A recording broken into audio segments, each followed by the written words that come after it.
Aduh, backgroundnya bukan itu. Ya, bahwasanya treatmentnya pasti berbayar, of course dong, masa treatmentnya digratisin, nggak mungkin gitu kan, ada cost dan lain-lain. Ya. Phenol peeling saya nggak pakai. Saya nggak mau komentar yang saya nggak pakai gitu. Jadi sekali lagi ya, kenapa saya sampai terlibat jadi ikut mikirin gimana cara ngeberesin flek melasma. Saya ngelihat flek melasma ini kan bukan baru kemarin, bukan kayak COVID gitu. Flek melasma ini udah bertahun-tahun. Dari zaman saya belum jadi dokter juga udah ada gitu. Ya. Nah tapi ternyata semua pasien saya yang operasi di saya itu semua cerita, ini udah macam-macam dikerjain kok nggak beres-beres ya dok gitu. Nah mereka curhat awalnya, bisa nggak sih dok dioperasi aja, dilepas kulitnya diganti kulit baru gitu. Nah terus saya bilang nggak bisa, ya, cara kerjanya nggak begitu gitu. Nah baru dari situ saya mulai mikir gimana ya, iya ya apa ya, kok bisa begini ya.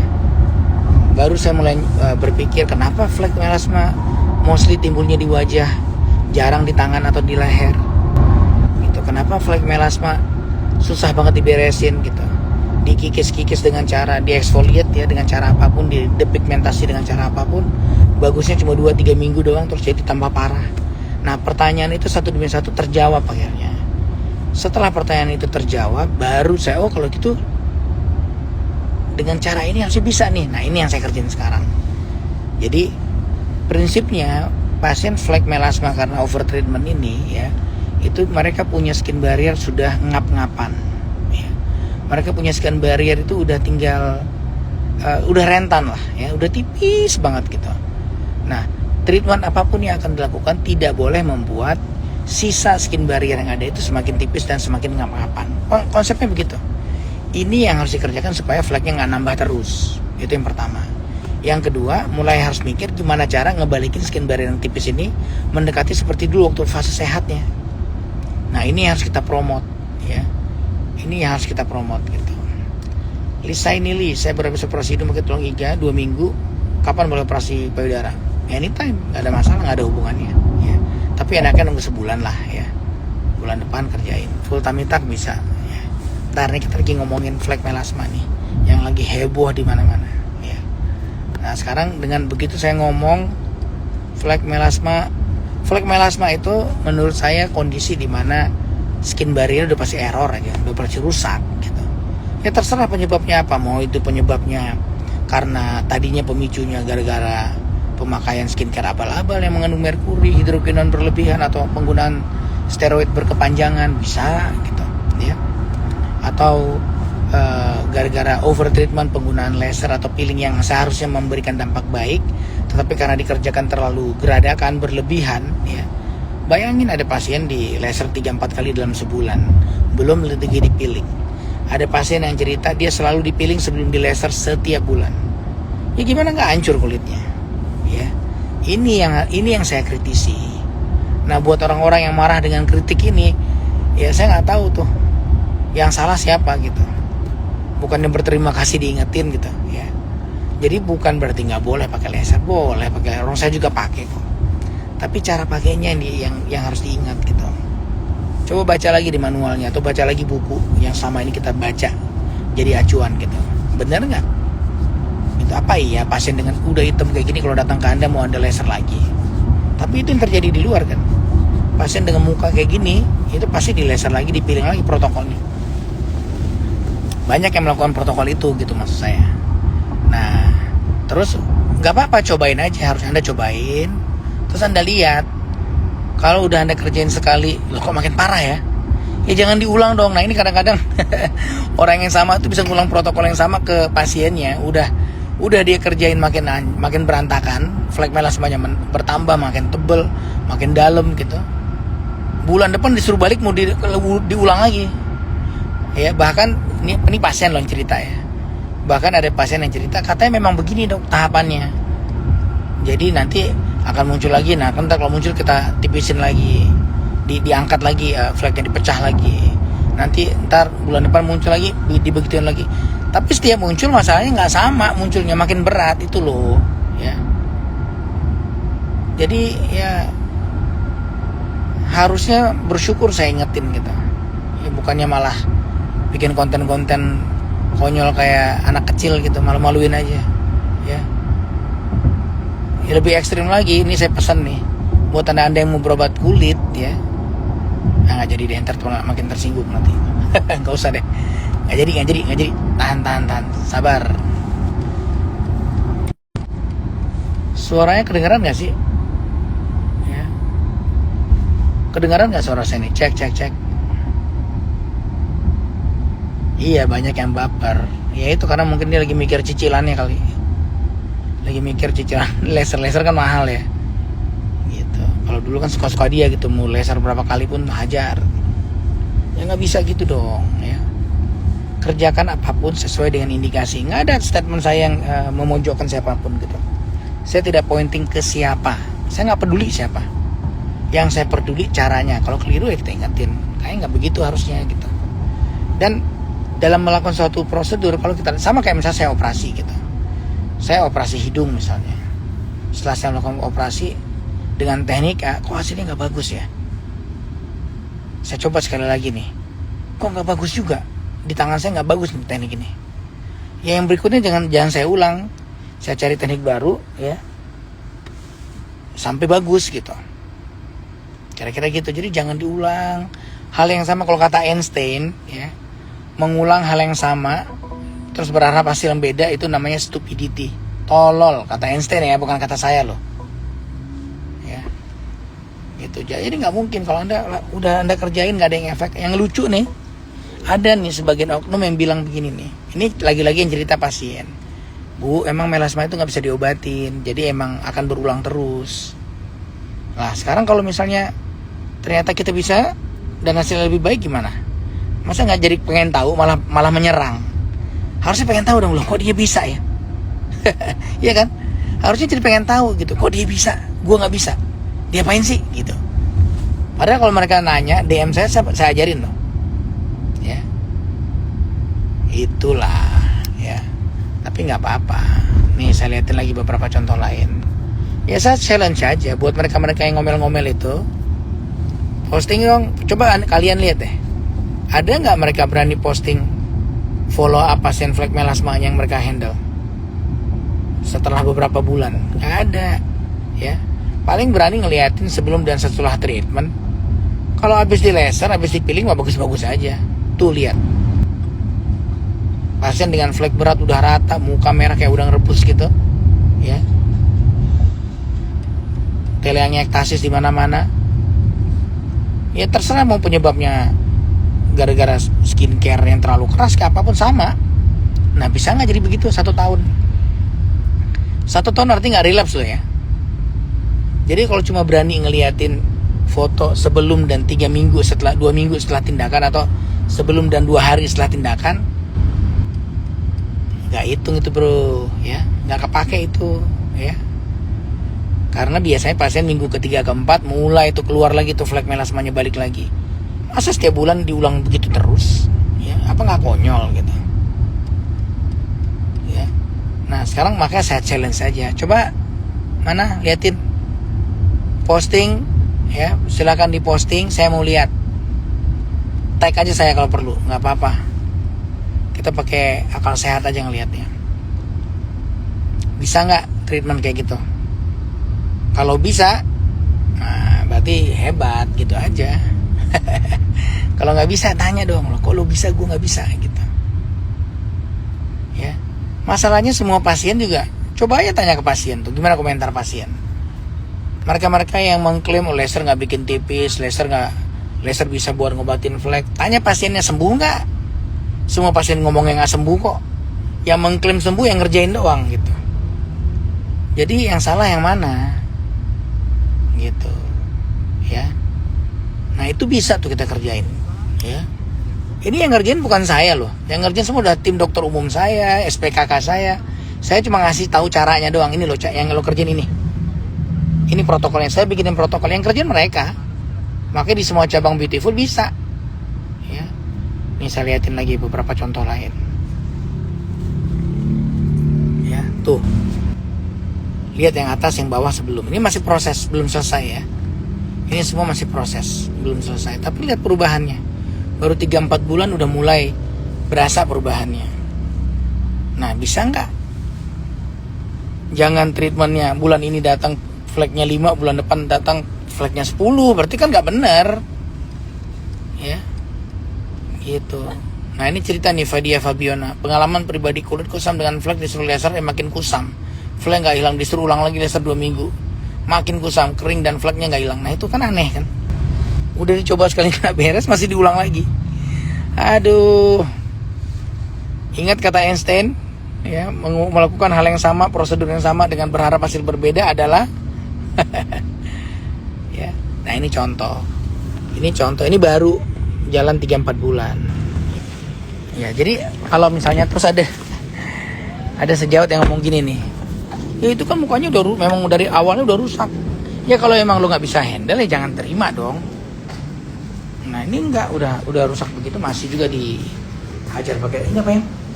Itu buat Rangkap. Oh. lepas kayaknya. Oke, ini saya baru nyampe rumah. Waalaikumsalam.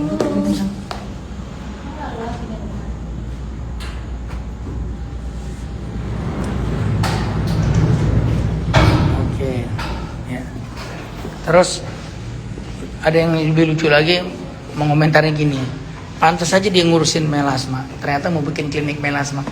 Ya itu ide itu muncul belakangan secara spontan karena ngelihat loh, iya juga ya. Karena kan banyak pasien yang pengen tip plasma tapi kan nggak bisa karena jauh. Nah baru saya kepikir apa kita bikin aja klinik melasma yang simple, bukan kayak beautiful kan terlalu gede itu dan terlalu mahal gitu. Jadi bikin klinik melasma yang simple, yang murah. Tujuannya memang buat nolongin orang gitu. Terus salahnya di mana? Lu bikin klinik jual mahal terus ngerusak kulit orang boleh, masa giliran gue mau bikin niat yang mau nolongin orang nggak boleh? Kan konyol. Iya kan? Kan konyol. Nih kalau malam tuh kerjaan si ibu tuh. Hehe. Cantiknya mama. Bobo ya. Hei. Hei. Ya. Nih, ini namanya Role. Role, kangen nggak ketemu seharian? Ya. Iya. Sleep ya, udah malam ya. Ntar ngomong lagi. Dokter kok pelihara anjing? Yang penting tinggal sama kalau kena ludahnya. Oke. Nah jadi kalau buat yang nanya, makanya saya bikin video, saya taruh di feed Instagram saya, tujuannya supaya saya nggak harus ngejelasin ribuan kali hal yang sama gitu.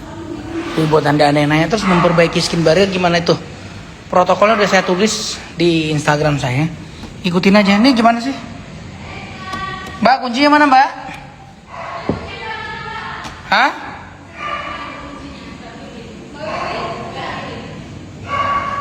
Gitu. Besok ada nggak? Ada. Di Bekasi ada. Di Bekasi di Jalan di Ruko Sumarekon, ya. Bekasi ada di Ruko Sumarekon. Jadi silahkan ke sana. Gitu. Oke. Jadi buat yang nanya caranya gimana, protokolnya, hai Dian. Buat yang nanya protokolnya gimana, silahkan baca di Instagram saya, udah saya posting, udah saya tulis highlightnya tuh. Melasma. Ada tuh video yang saya ngeliatin pasiennya, terus saya ngeliatin saya yang lagi ngejelasin gimana cara ngeberesinnya. Di bawahnya juga udah tulisan-tulisan. Ikutin itu aja, ya. Kalau perkara skincare, ya sebenarnya saya nggak harga mati harus pakai skincare buatan saya, enggak, ya. Nggak harus pakai skincare buatan saya doang. Anda mau pakai skincare apa aja juga silahkan aja. Cuma kalau produk lainnya ya saya kan nggak bisa komentar, dong. Saya nggak tahu produknya gimana sih mau nyaranin. Pakai produk kan, saya kan nggak tahu. Makanya yang saya ngomong ya produk saya, yang saya tahu aja yang saya pakai gitu. Kalau saya biasa pakai ini buat pasien saya gitu, buat saya sendiri gitu, ya. Jadi bukan dalam koridor ya dia ngelakuin itu karena dia mau jualan skincare doang. Ya nggak gitu, Mali. Ya sama aja kayak lo punya klinik terus lo punya skincare dan lo punya treatment, ya lo masa ngomongin treatment orang nggak punya harga diri banget gitu. Masa segitu nggak pedenya sama apa yang lu punya gitu. Kan konyol gitu. Ya. Oke. Dok, yang pada berisik itu katanya dokter nggak punya DVE. Dokter umum ngurusin melasma nggak apa-apa, dia diem-diem aja. Saya dokter bedah plastik terus saya ngerjainnya nggak pakai ilmu dia lagi. Emang saya pakai ilmu dia? Kan aneh. Orang saya ngobatinnya nggak pakai ilmu dia, kenapa dia yang ribet? Ilmu bedah plastik itu ilmu jaringan. Coba baca. Bedah plastik itulah ilmu jaringan. Kita mempelajari kulit, rambut, dan tulang, semuanya kita pelajarin. Malah kalau kita ngebelah ngeliat tuh kulitnya kayak apa sih? Gitu. Emang dia pernah ngebelah kulit ngeliat kayak apa gitu? Ya. Nggak usah sosok ngatur orang lain boleh ngerjain apa, nggak boleh ngerjain apa gitu. Ya, ntar jadi ngerembet kemana-mana gitu. Ntar ya. Jadi konyol aja. Apa urusannya? Saya nggak ngurusin. Ya. Dan saya ngobatinnya nggak pakai cara dia lagi. Udah saya ngobatinnya nggak pakai cara dia. Ya, saya ngobatin pakai cara bedah plastik kan konyol. Saya ngobatin pakai cara bedah plastik. Wow, gimana? Ya, lo pakai cara lo nggak beres-beres kan? Malah memperburuk. Saya pakai cara bedah plastik. It works, sembuh. Harusnya lo datang sini nanya gimana caranya ya. Ajarin dong gitu. Jangan gengsi.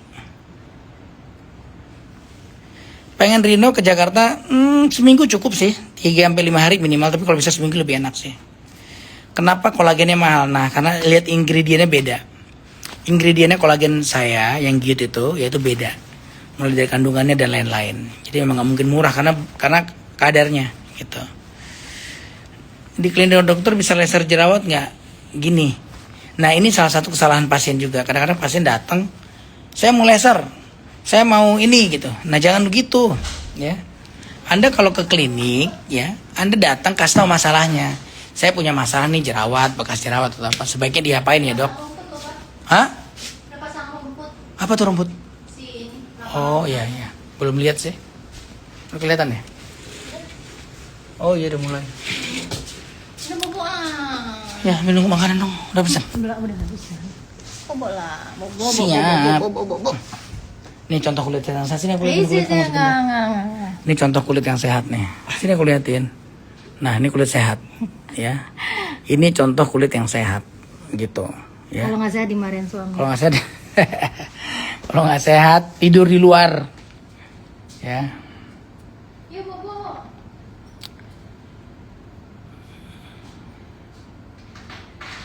Ya jadi kira-kira begitu gitu. Jangan, aduh, ini jadinya tuh persaingannya jadi persaingan ngomelnya gara-gara merasa tersaingi gitu. Ya kalau Anda yakin banget dengan apa yang Anda kerjain ya dipromot aja ke pasiennya, kasih tahu ke pasiennya bisa nih dengan cara saya. Cara saya bisa lebih bagus.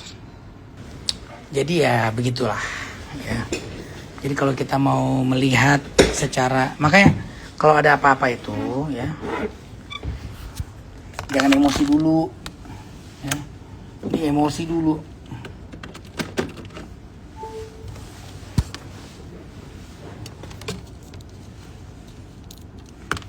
Oke. Ya, ini emosi dulu gitu. Setelah emosi terus bikin konten yang mana. Cemprol. Malu-maluin aja. Kayak kecakapan aja lu.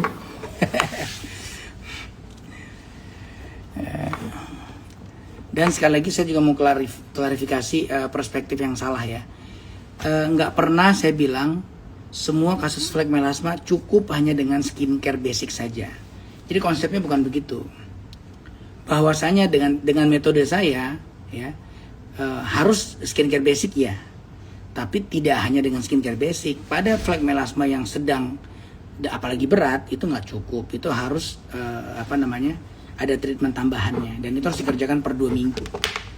Ya. Tapi kalau misalnya kayak udah nggak ke-mute deh ya.